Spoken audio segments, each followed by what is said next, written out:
अस्सलाम वालेकुम स्टूडेंट। आज का जो हमारा लेक्चर है वो हमारा लेक्चर होगा एप्लीकेशन ऑफ बायोलॉजी पर। ठीक है, एप्लीकेशन ऑफ बायोलॉजी के अंदर सबसे पहले हम पढ़ेंगे वैक्सीनेशन के बारे में।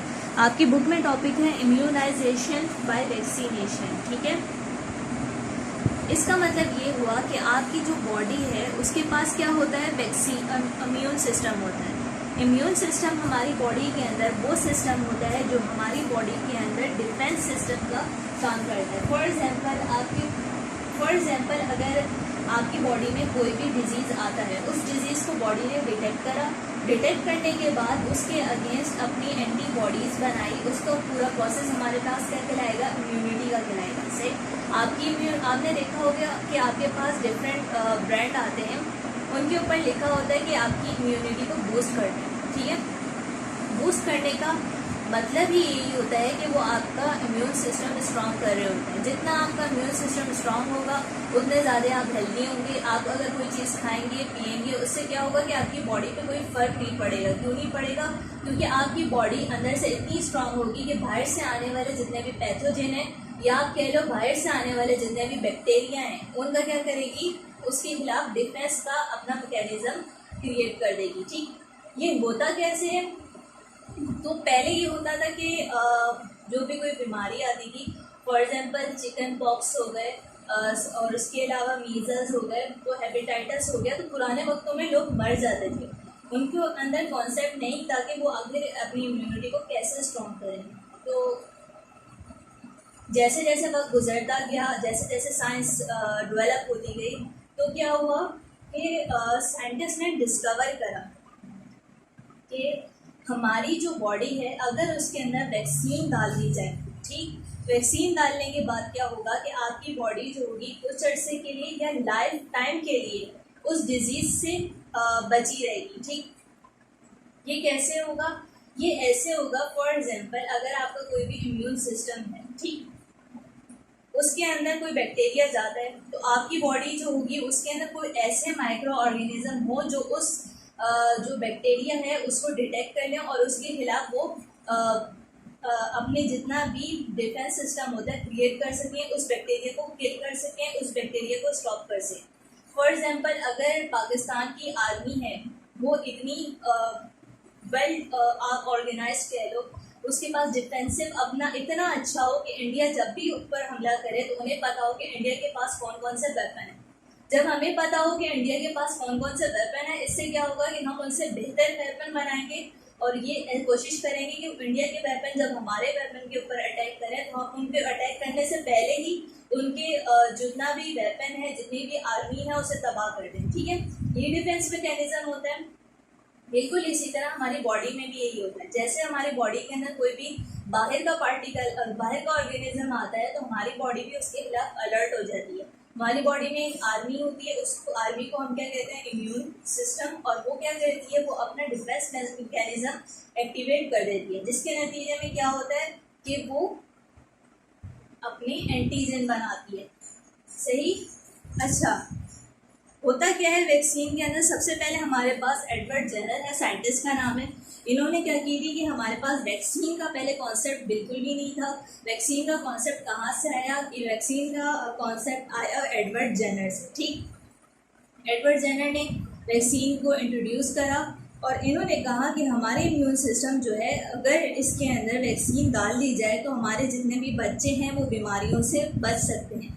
फ्यूचर के अंदर हमारे बच्चों को जितनी भी, जैसे हेपेटाइटिस हो गया, चिकन पॉक्स हो गए, मीजल्स हो गए, तो इनसे हमारे बच्चे सिक्योर हो सकेंगे। ठीक है,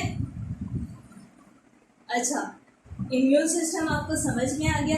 अब हम बात करते हैं एंटीजन की। फॉर एग्जांपल अगर आप देख लो, इंडिया की आर्मी होती है, उसका स्पेसिफिक यूनिफॉर्म होता है। ठीक है, जब आर्मी आपके सामने आती है आप उसे पहचान जाते हो कि ये इंडियन आर्मी है।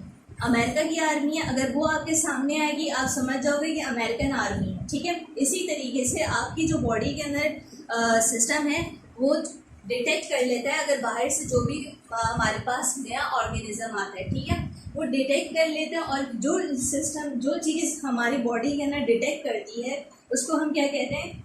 उसको हम कहते हैं एंटीजन।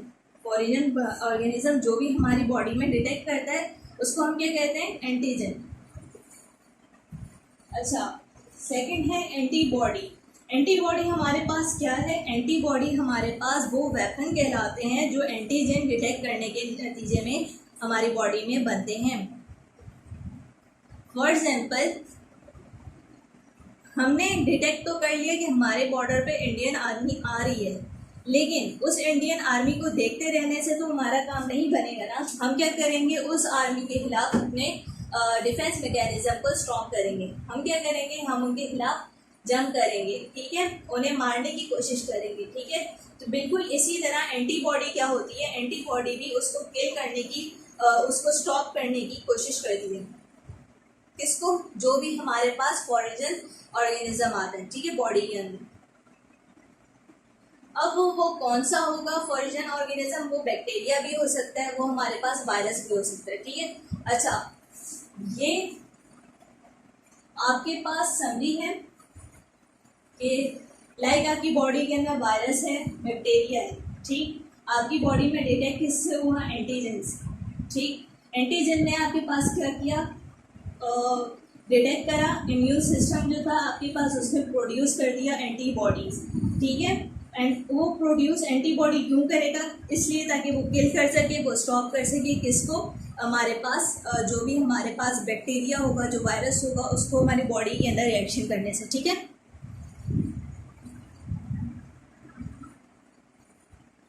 नेक्स्ट है हमारे पास एंटीबायोटिक, ठीक। एंटीबायोटिक अपने नाम से हमें पता चल रहा है कि एंटीबायोटिक का मतलब हुआ कि जो भी हम मेडिसिन बनाएं, जो भी हम ड्रग बनाएं, वो किसके यहाँ पर, सॉरी मैंने एंटीबॉडी से किया,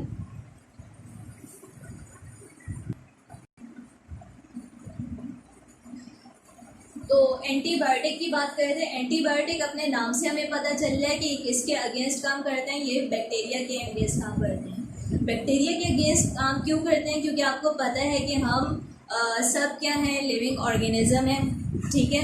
और हमारी बॉडी पर माइक्रो ऑर्गेनिज्म जो है वो अटैक करती हैं, ठीक। जब साइंटिस्ट ने इन माइक्रो ऑर्गेनिज्म को गौर से देखा तो उन्हें पता चला कि माइक्रोस्कोप पे देखने के बाद कि हमारे पास जो नॉन लिविंग छोटे छोटे माइक्रो लिविंग ऑर्गेनिज्म हैं, ये बॉडी में क्या कर रहे होते हैं? डिजीज कॉज कर रहे होते हैं, ठीक। अब ये जो माइक्रो ऑर्गेनिज्म है जब हमारी बॉडी में चले जाते हैं तो हमारे बॉडी के अंदर अपना स्ट्रक्चर क्रिएट करने की कोशिश करते हैं। फॉर एग्जाम्पल,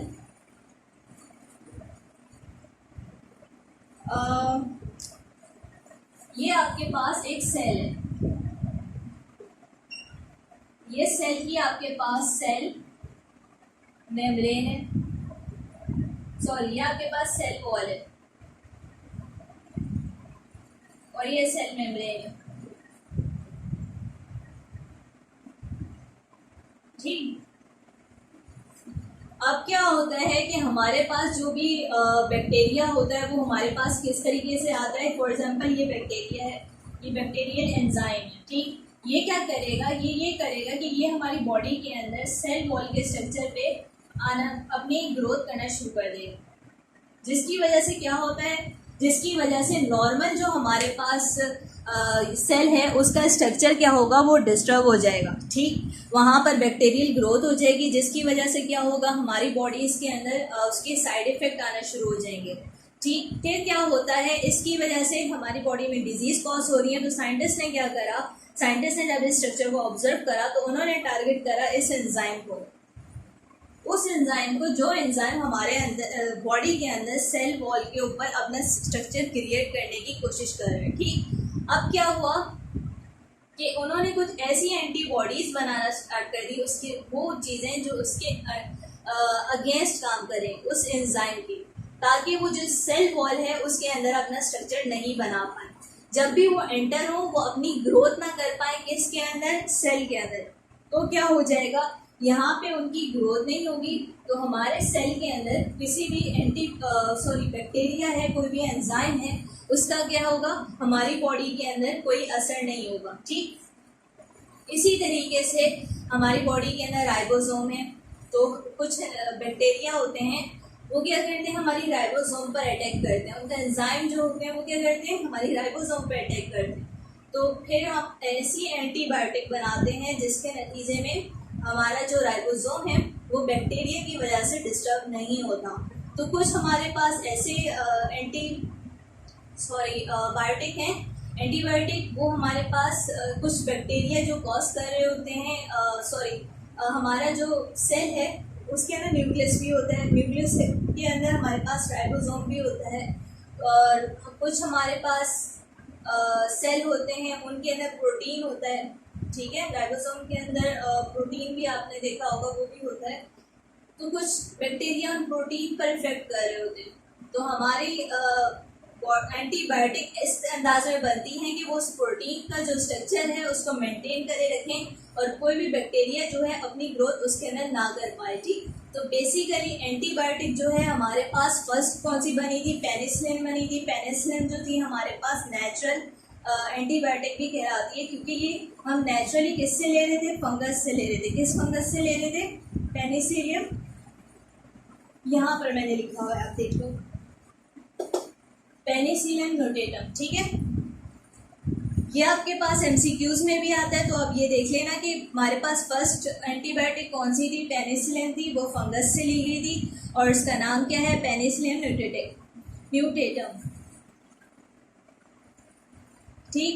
अब हम चलते हैं अपने नेक्स्ट टॉपिक की तरफ। नेक्स्ट है हमारे पास कीमोथेरापी।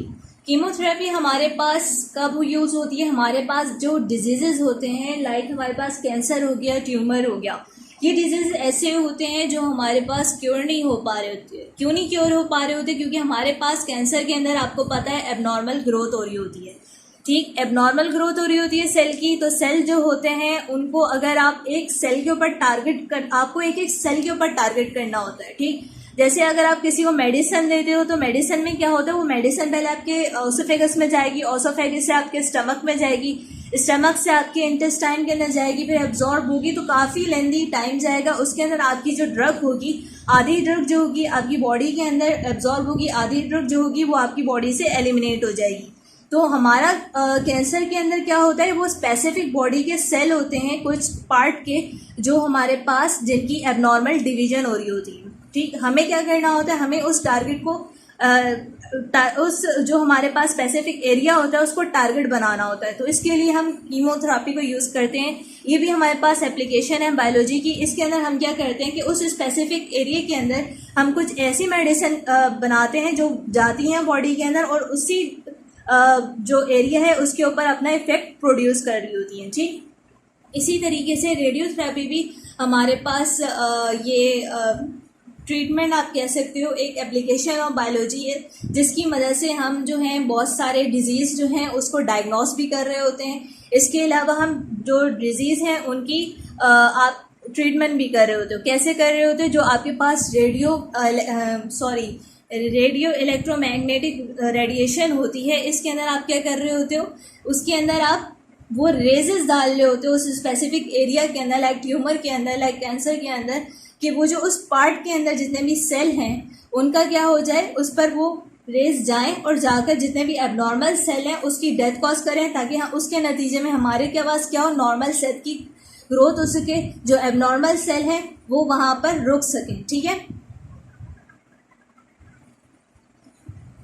नेक्स्ट एप्लीकेशन है हमारे पास हाइड्रोपोनिक की, ठीक। अपने नाम से हमें पता चल रहा है, हाइड्रो का मतलब हुआ वाटर और अगर अपोनिक की बात करें इसका मतलब हुआ वर्ड, सही। यानी अगर आप डेफिनेशन की तरफ जाएं तो इसका मतलब हुआ कि हम वो सारे प्लांट, टेरेस्ट्रियल प्लांट मतलब वो सारे प्लांट जो हम ज़मीन के ऊपर उगाते हैं, उन सब प्लांट को हम कहाँ उगा सकते हैं, कहाँ हम कल्टीवेट कर सकते हैं, वहाँ पर एरोटेड सॉल्यूशन पर। आपको पता होगा कि हमें मट्टी की ज़रूरत नहीं होती, हमें किसकी ज़रूरत होती है, एलिमेंट की ज़रूरत होती है, ठीक।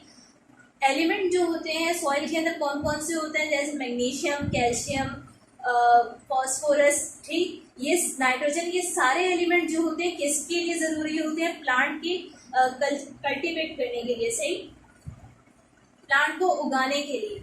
तो ये होता है कि हम जितने भी जो एप्लीकेशन ऑफ बायोलॉजी के अंदर हम हाइड्रोपोनिक का इसलिए जिक्र करते हैं क्योंकि बायोलॉजी की मदद से हमें पता चल सका, अगर हम पानी के अंदर वो सारे एलिमेंट को डाल दें तो हमारा प्लांट जो है वो ग्रो कर सकता है, ठीक है।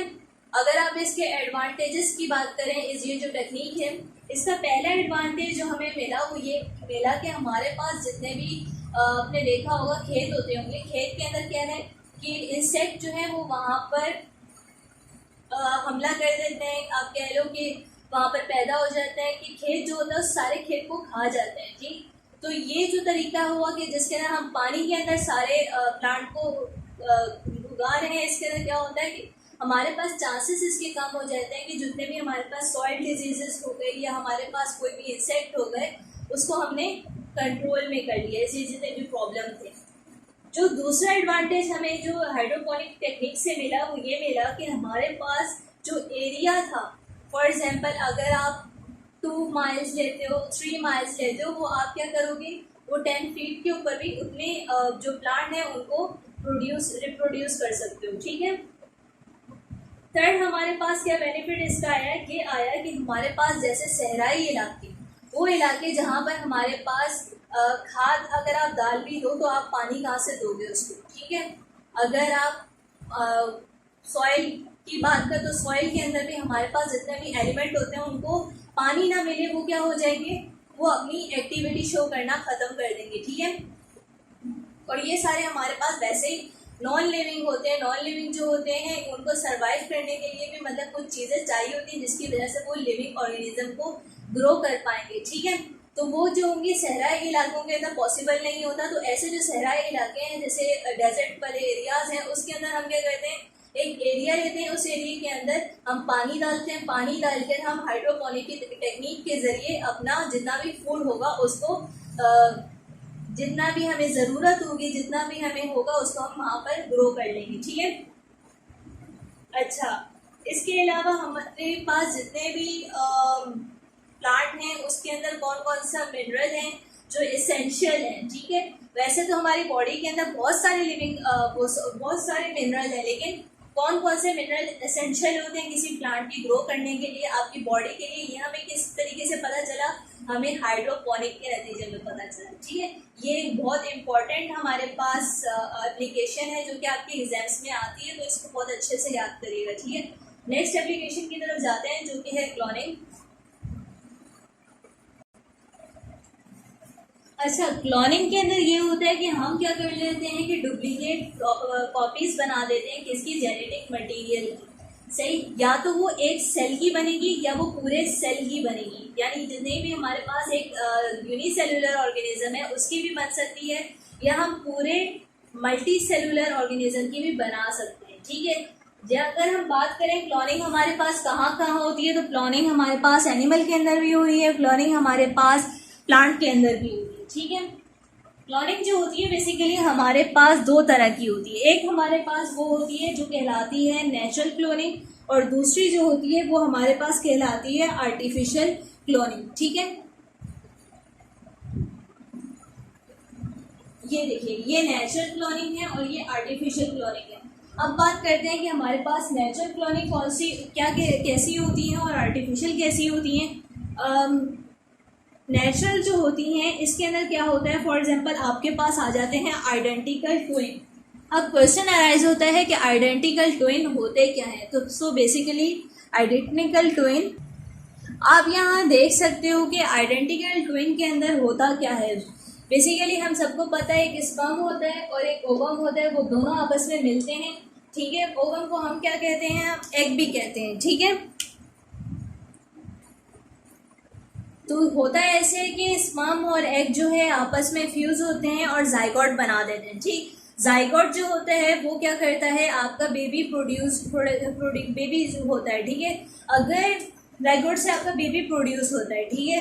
अगर जाइगोट जो है अगर वो सिंगल आ जाए तो इसका मतलब है कि आपके पास सिंगल बेबी है। लेकिन अगर जाइगोट जो है यहाँ पर किसी और स्पर्म से कनेक्ट हो जाए, फॉर एग्जाम्पल ऐसे आपने देखा कि एक स्पर्म इसका यहाँ था और एक इधर था। ठीक है। हुआ ये कि जाइगोट जो था वो डिवाइड हुआ, और वो एक डिवाइड होने के बाद उसने क्या किया, हाफ जो जाइगोट था वो एक स्पर्म से लग गया, जो हाफ जाइगोट था वो दूसरे स्पर्म से फ्यूज हो गया। अब यहाँ पर हुआ क्या है, जाइगोट आपने देखा एक है, सही है, लेकिन वो क्या हुआ, वो बाद में डिवाइड हो गया। ऐसी कंडीशन में ऐसी कंडीशन के अंदर हमारे पास 2 जाइगोट नए आ गए।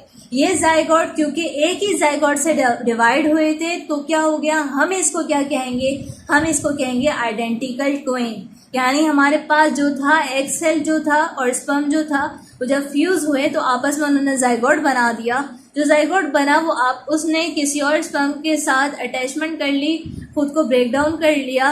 अब क्या हो गया कि जो नया जाइगोट हमारे पास बना वो क्या होगा, एक दूसरे से आइडेंटिकल करेगा।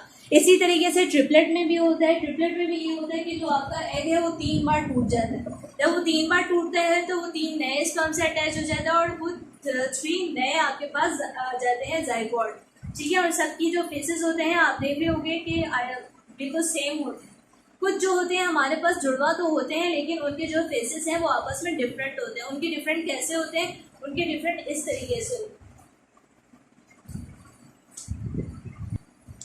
यहाँ पर आप देख सकते हो कि डिफरेंट यहाँ पर स्पर्म थे, डिफरेंट यहाँ पर एग थे जो आपस में फ्यूज हुए, इन्होंने जाइगोट बनाया। इसके नतीजे में जो हमारे पास बेबी प्रोड्यूस होगा उसकी जो फेसेस होंगे या फीचर होंगे सब कुछ आपस में डिफरेंट होगा, उसे हम नॉन आइडेंटिकल ट्विन कहेंगे। ठीक है, अब हम बात करते हैं कि हमारे पास क्लोनिंग की क्या टाइप होती है। नेचुरल क्लोनिंग होती है, एक आर्टिफिशियल क्लोनिंग होती है। नेचुरल क्लोनिंग के लिए मैंने आपको बताया था वो नेचर के अंदर ही हो जाती है। फॉर एग्जांपल आपके पास आइडेंटिकल ट्विन आ गए, आपके पास ट्रिपलेट हो गए, आपके साथ एसेक्सुअल रिप्रोडक्शन भी होगी। जैसे आपके पास कैंसर आपने देखा होगा, मैंने आपको बोला था कैंसर के अंदर क्या होता है, एबनॉर्मल सेल ग्रोथ हो रही होती है। ठीक है, नॉर्मल सेल ग्रोथ नहीं हो रही होती, एबनॉर्मल हो रही होती है, वो खुद ब खुद ग्रो करे जा रहे होते हैं। ये भी आपके पास नेचर के अंदर ही, नेचर की एग्जाम्पल आती है कि वो भी आपके पास कुदरत की तरफ से ही क्लोनिंग हो रही होती है। ठीक है, अच्छा, एक स्टारफिश होती है, अगर स्टारफिश का बाजू कट जाए तो वो खुद ब खुद रीजनरेट कर लेता है। तो इसको लिए भी हम कहते हैं कि स्टारफिश के अंदर, आर्म के अंदर भी क्या होती है, नेचुरल क्लोनिंग होती है। अब बात करते हैं आर्टिफिशियल क्लोनिंग की।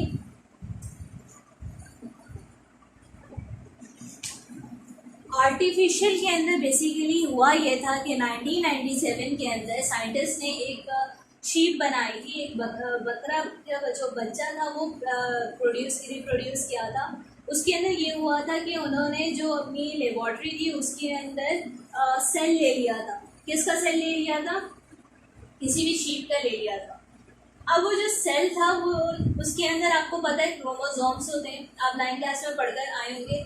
और एक जो आपके पास सेल है उसके अंदर 46 क्रोमोसोम्स होते हैं। ठीक है, अच्छा, और अगर आप ले लेंगे हमारी पूरी जो बॉडी है इसकी क्रोमोसोम्स की बात करें तो हमारे हर सेल के अंदर 46 क्रोमोसोम्स हैं। ठीक, साइंटिस्ट ने इन क्रोमोसोम्स जो थे उनकी मदद से क्या किया, एक शीप को प्रोड्यूस कर दिया और उसके अंदर उन्होंने क्या किया था कि आर्टिफिशियल तौर पर ये सारा प्रोसेस हुआ था, जिसकी वजह से क्या कहते हैं, आर्टिफिशियल क्लोनिंग कहते हैं। लेकिन ये बैन है पूरी वर्ल्ड के अंदर, क्योंकि फॉर एग्जांपल अगर नवाज शरीफ है, नवाज शरीफ के अंदर बॉडी से कोई सेल लेकर उनकी एग्जैक्ट कॉपी बना दे तो ये हो जाएगा कि नवाज शरीफ जो है कहीं भी बैठकर क्राइम करें और बोलें कि मैंने तो ये किया ही नहीं है, ये तो मेरे क्लोन ने किया, तो इसलिए क्या है, ये बैन है। ठीक है, लेकिन इसका हमारी जो बायोलॉजी है इसके अंदर क्या रूल है, इसके अंदर ये रूल है कि आपका कोई भी ऑर्गन ले लेते हैं उसकी, जैसे फॉर एग्जांपल किडनी है, हार्ट है,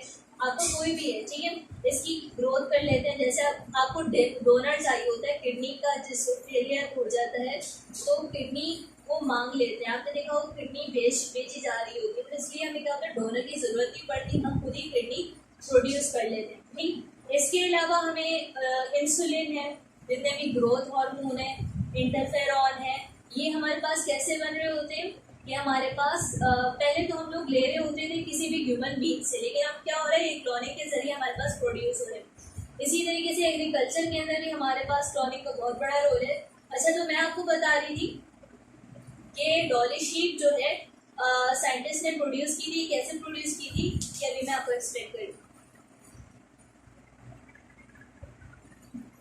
अच्छा, हम जो साइंटिस्ट हैं उन्होंने देखा कि जो हमारे पास डिप्लॉयड सेल होता है, डिप्लॉयड सेल क्या होता है, हमारी बॉडी का अगर आप कोई भी अगर आप सेल ले लो तो वो डिप्लॉयड है। ठीक है, ये जो डिप्लॉयड सिवाय हमारे पास कौन सा सेल डिप्लॉयड नहीं होता, वो हमारे पास स्पर्म होता है और एग सेल होता है जो हमारे पास ओवम के अंदर जो हमारे पास ओवा होता है वो हमारे पास क्या होता है, वो हैप्लॉइड होते हैं। बाकी जो भी ऑर्गन, जो भी सेल है हमारे पास रिप्रोडक्शन में यूज़ हो रहे होते हैं वो हमारे पास हैप्लॉइड होते हैं। बाकी सारे हमारी बॉडी का जो सेल है कहीं से भी ले लो, फॉर एग्जांपल अगर आप यहाँ से ले लें, नोज से ले लें, अगर आप वो सर से ले लें, कहीं से भी ले लें, वो हैप्लॉइड होंगे। ठीक है, क्यों हैप्लॉइड होंगे, उसके अंदर 46 क्रोमोसोम्स होंगे। ठीक है, अच्छा आप जो साइंटिस्ट थे उन्होंने क्या किया, उन्होंने एक शीप ली, शीप के अंदर से क्या लिया, उसके अंदर से डिप्लॉयड सेल ले लिया। ठीक है, ये आप देखो, सॉरी ये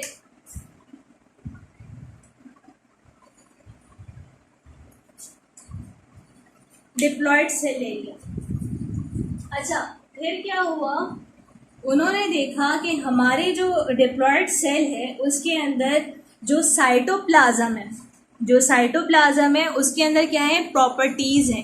फॉर एग्जांपल आपकी ये जो सेल है, सेल के अंदर यहाँ पर क्या होते हैं, ये आपके पास सेल है, ये सेल के अंदर न्यूक्लियस है, और ये आपके पास क्या है, साइटोप्लाज्म।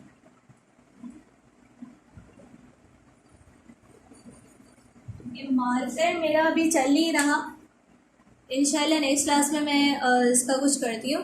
आप ये देख लीजिएगा कि यहाँ पर जो न्यूक्लियस होता है वो सेंटर में होता है और साइड में हमारे पास क्या होता है, साइटोप्लाज्म हो रहा होता है। ठीक है, साइंटिस्ट ने देखा कि हमारे पास डिप्लॉयड जो सेल है उसके जो साइटोप्लाज्म है, साइटोप्लाज्म के अंदर प्रॉपर्टीज़ हैं। क्या प्रॉपर्टीज़ हैं,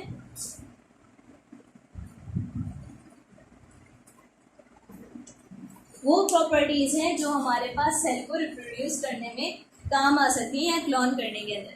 अब उन्होंने लिया ह्यूमन, फॉर एग्जांपल उन्होंने लिया फीमेल ओवम। फीमेल ओवम के अंदर क्या था कि हम वहाँ पर 23 मैंने आपको बताया था क्रोमोसोम्स होंगे। क्यों, क्योंकि ये जो ओवम होता है ये किस में यूज़ हो रहा होता है, ये यूज़ हो रहा होता है रिप्रोडक्शन के अंदर। ठीक है, अब क्या किया है साइंटिस्ट ने, जो हमारे पास जो फीमेल का ओवम था उसके अंदर 23 क्रोमोसोम से इन्होंने न्यूक्लियस को रिमूव कर दिया। सेल के अंदर आपको पता है क्या होता है, साइटोप्लाज्म होता है, न्यूक्लियस होता है। जो न्यूक्लियस था उसको साइंटिस्ट ने रिमूव कर दिया, यानी हैप्लॉइड सेल का सिर्फ वो लिया इन्होंने साइटोप्लाज्म, और जो हमारे पास डिप्लॉयड सेल था उसका इन्होंने क्या लिया, साइटोप्लाज्म। अब सॉरी, इसका इन्होंने पूरा सेल लिया और न्यूक्लियस के साथ।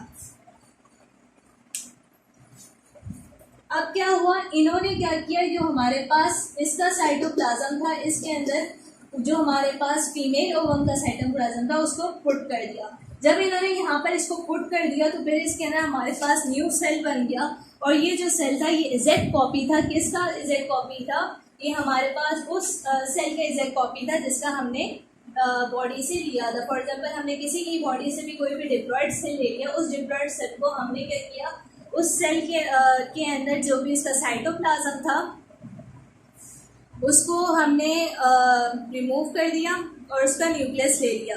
अब जो हमारे पास फीमेल ओवम है उसका हमने न्यूक्लियस रिमूव कर दिया और हमने उसका साइटोप्लाज्म ले लिया। अब जो हमारे पास डिप्लॉयड सेल है उसका उसका हमारे पास न्यूक्लियस है, और जो हमारे पास फीमेल ओवम है उसका हमारे पास क्या है, उसका हमारे पास साइटोप्लाज्म है। अब ये दोनों हमने फ्यूज़ करे, जब हमने फ्यूज़ करे तो हमारे पास एक नया हैप्लॉइड सेल बन गया, और उसने डिप्लॉयड सेल बन गया, और उसने क्या किया, उसको हमने फीमेल के यूट्रस के अंदर डाल दिया, और 9 मंथ के बाद हमारे पास सेम वही एनिमल प्रोड्यूस हो गया जिसकी हमने डिप्लॉयड सेल स्टार्ट में लिया था। ठीक है, नेक्स्ट टॉपिक आपके पास है protection and conversion of environment. यह आपकी बुक के अंदर छोटा सा टॉपिक है, और इसके अंदर आप देख लो तो इसके अंदर इन्होंने बोला गया है कि आप बुक अपने साथ खोल लें ताकि जो भी मैं आपको पढ़ा रही हूँ तो आप वो साथ साथ देखते रहो। कहीं से भी कोई भी मसला होता है वो जब हम ऑनलाइन क्लास के अंदर आएंगे तो तब डिस्कस कर लेंगे। ठीक है, अच्छा, इसके अंदर क्या है कि हमारे पास carbon dioxide, nitrogen, sulphur dioxide जो हमारे एनवायरनमेंट के अंदर मौजूद है, ठीक है। हमारी और जो एयर है ये हमारे पास पॉल्यूटेड एयर है। इसके अंदर हमारे पास डिफरेंट ट्रेसेस हैं। किसके ट्रेसेस हैं? हमारे पास कार्बन डाइऑक्साइड के भी, क्योंकि हाँ आपको पता है वो प्लांट के जरिए आ रहे हैं। इसी तरीके से नाइट्रोजन और वो सल्फर डाइऑक्साइड, ये भी आपको पता है कि इंडस्ट्री जो है वो कितना वेस्ट मटेरियल प्रोड्यूस कर दी है, जिसके नतीजे में हमारी जो लैंड है वो तो पॉल्यूट हो ही रही है, लेकिन साथ में क्या हो रहा है, रेन भी पॉल्यूट हो रही है। तो बुक के अंदर आप देखो तो यहाँ पर लिखा हुआ है कि आपके पास एसिड रेन का कॉन्सेप्ट लिखा हुआ है। तो अगर ये हमारे पास एनवायरनमेंट के अंदर जितनी भी गैसेस हैं, अगर बारिश होती है तो क्या होता है, बारिश के ज़रिए जो जितने भी कार्बन डाइऑक्साइड है वो कार्बोनिक एसिड बन जाएगी, जो हमारे पास नाइट्रोजन है वो नाइट्रेट बन जाएगी, जो हमारे पास सल्फर डाइऑक्साइड है वो सल्फ्यूरिक एसिड बन जाएगी, और ये रेन क्या कहलाएगी, एसिड रेन कहलाएगी। इसी तरीके से स्किन कैंसर हमारे पास कब बढ़ेगा, जब हमारे पास अल्ट्रा वायलेट रेज इंक्रीज हो जाएंगी। ये हमारे पास कैसे इंक्रीज होगी, जैसे आपने देखा है कि हर गाड़ी के पीछे से धुआं निकल रहा होता है, ठीक है। उसके अंदर क्या होता है, कार्बन डाइऑक्साइड होता है। कार्बन डाइऑक्साइड जितना ज़्यादा होगा उतनी ज़्यादा हीट होगी, उतना ज़्यादा हीट होगी तो क्या होगा, ग्रीन हाउस पे इफेक्ट आएगा, ठीक है।